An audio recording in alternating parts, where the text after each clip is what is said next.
Welcome, ladies and gentlemen, to another episode of Unmute with Dria Houston, where I talk all things business. Today's episode is going to be good. We're going to talk about creating a marketing campaign for your product or service. We're going to get some good tips on that. So have a seat. Let's talk business.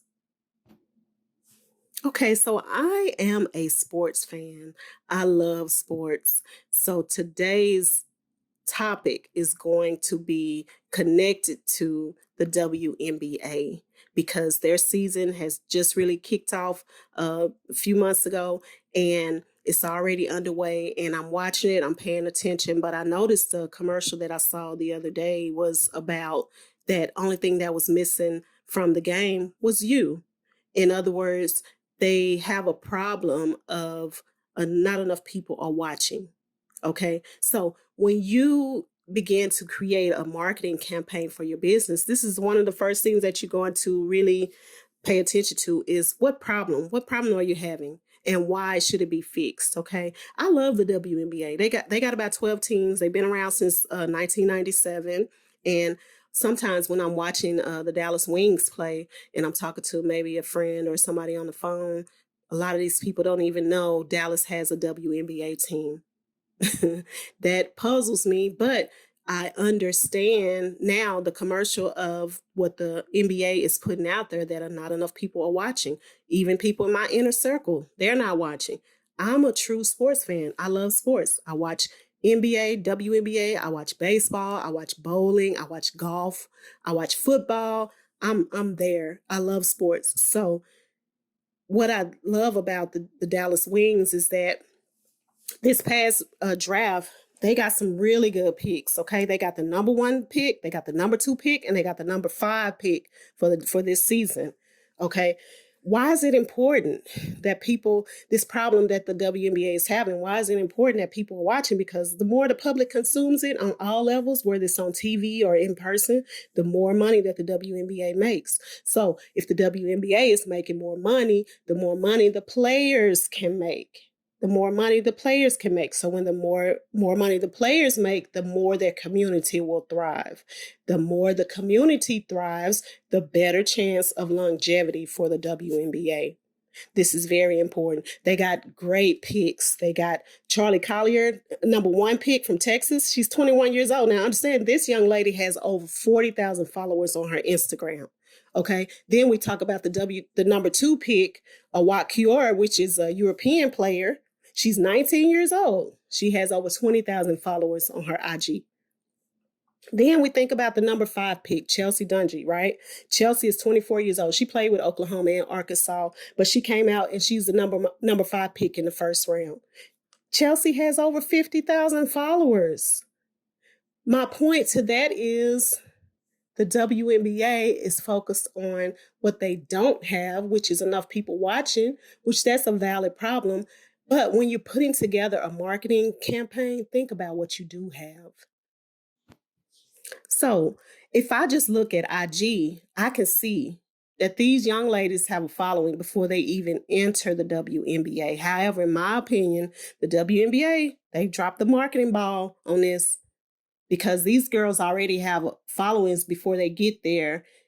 This means that they have a great influence. They have a broad influence, and the WNBA and the team, the Dallas Wings, they should be able to market that and pretty much capitalize on that. So when they creating a campaign, it means that it has to be aggressive. And the reason why I say now, normally I would say aggressive doesn't mean effective, right? But in this situation with the WNBA, because of not enough people are watching and these women are underpaid, your campaign should be aggressive because Kamala Harris, okay? Kamala Harris, Vice President of the United States. She's a woman. I know you all know that. But the reason why I say that is because, I was reading the LA Times, and according to the LA Times, President Biden just announced a few months ago that he put together a White House Gender Policy Council, okay, which means that they're going to report to him, and this council is going to coordinate federal efforts to combat gender-based discrimination. Now, I'm not saying that the WNBA is discriminating. Please don't misquote me. Don't misunderstand what I'm saying. The point to this is that this year is a year of change. That's why I put that in there. This is a year of change. Kamala Harris is a woman. Women will have the spotlight as long as she is VP. Now, it'll be beyond that as well. But right now, the public, women have the public's attention. So for the next few years, the WNBA, it should push their agenda out at the same time because, like I said, you've already got the public's attention and you have a problem that nobody's watching. So if the public's attention is already on women, why not push out an agenda from the WNBA focusing on the women and the players? Okay, what does that look like? First, you have to define what your target is. Okay, the best advice I can give you about defining your targets is that the best targets are those that are underserved. I am a market that's underserved, and let me explain that to you. Okay, I'm a sports fan. As I've mentioned before, I watch all sports, including the WNBA. I'm a former athlete, and I still run. I run 5K races, I run 10K races, and I run half marathons, which means I'm active in sports. I'm committed to sports. I'm watching it on TV. I'm there in person. I also support social causes orchestrated for women. I support those. I'm also a loyal fan to my city and the teams that are in my city, whether they win or lose. I'm ride or die. It doesn't matter. Dallas Wings, Dallas Stars, Dallas Mavericks, Dallas Cowboys. I am there. I also don't have a place to spend my disposable income, which is the most important part of me being a target because I have disposable income. So how does the WNBA get some of that? Okay, I also have another generation of female athletes in my family, cousins, nieces. I have my daughter, granddaughter. This is definitely what makes me a good target. And I still see hardly nothing marketed to me concerning the WNBA or the Dallas Wings. Like I said, some of my people in my inner circle don't even know Dallas has a team. How do I influence that? If I'm a target that can influence that. I'm not saying it doesn't exist now. I'm not saying that they don't have this going on. But if I'm watching it and I don't see it, then in my mind, it doesn't exist.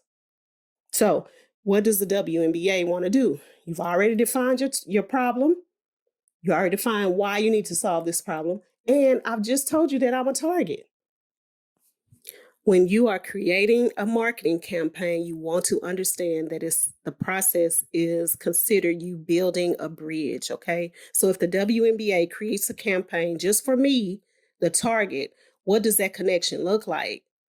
They're targeting me by the way of me being underserved and the other underserved audiences. More than likely, they're going to use the internet to do this, right? Because the majority of women the majority of users of Instagram are women. And like I've expressed before, these young ladies entering into the Dallas Wings on their roster, they already have over 20,000 followers each, more than that. So because the 2021 season is already underway, I'm underserved. So I'm looking for what the WNBA has to offer me right now in real time. Okay, let's say that connection comes by the way of getting me into the stadium by purchasing tickets. Okay, because now I'm already watching on TV, but they want me to spend my money with them. So the content that they put out with the campaign that they create using the internet, it has to drive that action for me to actually buy a ticket to sit in the stadium. Okay, I'm a true fan. I'm a real fan. I'm passionate about sports. I'm underserved. I'm also considered a DINK, which is DINK, and a DINK is a dual income with no kids. Now, I do have children. However, they are grown. They're away from home. 2 incomes, me and my husband. Dual income, no kids. Perfect target. So how do you reach me? How do you give me something in real time I need right now? Solution to that problem is you tell me a story. When you're creating a marketing campaign, think of a story that's going to resonate and connect with your target. For example, You tell me a story of how one generation supports the next generation. Now, because you've determined that I'm a target, you also know that me being a target, I support social causes, okay? Especially those orchestrated for women. So if your campaign is going to tell me a story of how one generation supports the next generation, then what you're doing right there is you're bringing my emotions into play, because of the love that I have for the female generation of athletes in my family, and I want to see them succeed. And I've already expressed to you that as a target, I watch the draft, which means that I want to see the before, the during, and the after. That's important to me. And you can use that emotional connection that I have to the love of the game and the next generation. You can use that to create a campaign that influences and inspires me. And once it influences and inspires me, then I turn around and I influence and inspire those that follow me, the next generation. Next thing you know, the Dallas Wings offers a ladies' night promotion. So let's say with this promotion, you come up with a strategy of bringing out every generation of women in the Target's family. You bring them out to a game and they get a discounted package, okay? And that package might include a meet and greet with the players and the coaches. And then you could also have it where the coaches and the players can do the same thing. The players bring out their mothers, because believe you me, these young ladies have great support systems. They have great support systems. The coaches have great support systems, because the problem that the WNBA has is that not enough people are watching. However, it does not mean that those players and their families and the coaches and their families aren't watching. So you invite all these women out, generation for me, because I'm the target. It'll be 4 generations. So it'll be my mother, it'll be me, my daughter, and my granddaughter. We get a discounted package. This discounted package will include a meet and greet. And that is the incentive. And that's what's going to push me to buy, because I'm already watching it on TV. I want to be right there in person. I want to meet the players. I know about these players, especially the ones that got drafted. I even love Skylar Diggins. She used to play for us, but now she plays for Phoenix. And I love her as well. So I know I'm attached to the game. I'm passionate about the game. So you just giving me an incentive to come out, because if I buy these tickets at a group discount, then I'm also going to get to meet the players, the people that I love to watch. This influences not only me, because once I get there, what am I going to do? I'm going to take pictures and share it on my social media, which is going to influence my followers. My daughter is going to take pictures and share it on her social media, which is going to influence her followers. And my mother the same way. My granddaughter's a little too young, but however, do you see how it can be a domino effect if you put the campaign into play the right way? Now, this is not something that the WNBA has to do. This is me from the outside looking in as a consultant. And this is one of the ways that I might tackle the problem that they're having. But do you see what I mean about the influence? Which leads me to step 2 on how they generate that call to action. Simple. It was simple. Keep it simple for the sake of social media platforms, but be consistent. Okay. The WNBA, when they would create a campaign, I said they would have to be aggressive, but aggressive does not mean that they can't be simple with it. Aggressive, the way they can push it out aggressively is to do it more often, because like I said, I'm not seeing it enough. It's out there, but I'm not seeing it enough. That's what I mean by putting it out aggressively. But keep it simple. The WNBA can keep it simple. They can use short copy. And what short copy is that the content that they're putting out is not long. It's short. It's just a few sentences, just no more than 1,000 words versus long copy. Now, if you're just starting out, or if you have a new product or service that a lot of people aren't familiar with, you can use long copy, which is just a little bit longer, but it's going to give the person, the target, more information about your product or service. And it should have a simple call to action that's going to say, buy my product or buy my service. If it's done correctly, you'll get their attention. So we said the brand is the WNBA. One of their problems is lack of engagement. We said why this is a problem, because it needs profit. The WNBA needs to make profit so they can pay their players better. We said we need an aggressive campaign to build a bridge. So the target is a DINK, which is dual income, no kids. I don't have no kids at home. So we start the bridge building.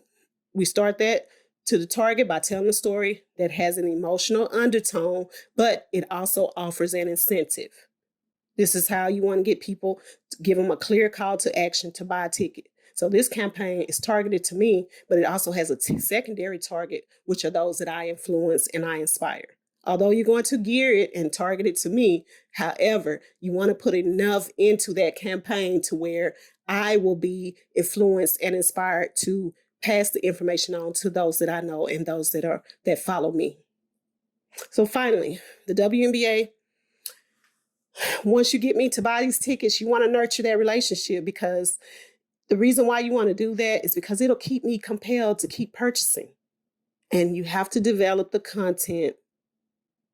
You have to develop the content that's going to connect in the right way, because great and powerful campaigns, they always make the target feel valuable, and they also make the target feel special, even after they've succeeded with motivating the target to spend money with them. It puts me in a safe state, and it also brings a trustworthy mindset, which is a true benefit of a sports fan and a true benefit of somebody that's ride or die, somebody that'll be loyal to your brand. So WNBA or Dallas Wings, if you're listening, hire an outside consultant like myself, and I will help you orchestrate a campaign like this to help you fill those seats. Okay? The WNBA is a great association. I love it. I love the fact that they've been in existence for over 20 years, and I feel like they have a fabulous and a great future ahead of them. The Dallas Wings, they are independently owned, but I feel like they have a great future as well, especially with these young ladies that they just recruited in a draft. And understand, when you're marketing, figure out who that target is and know as much as you can about that target. Create a campaign that's going to have an emotional undertone that's going to cause them to act. So even the All-Star game should be marketed better. They have an All-Star game as well.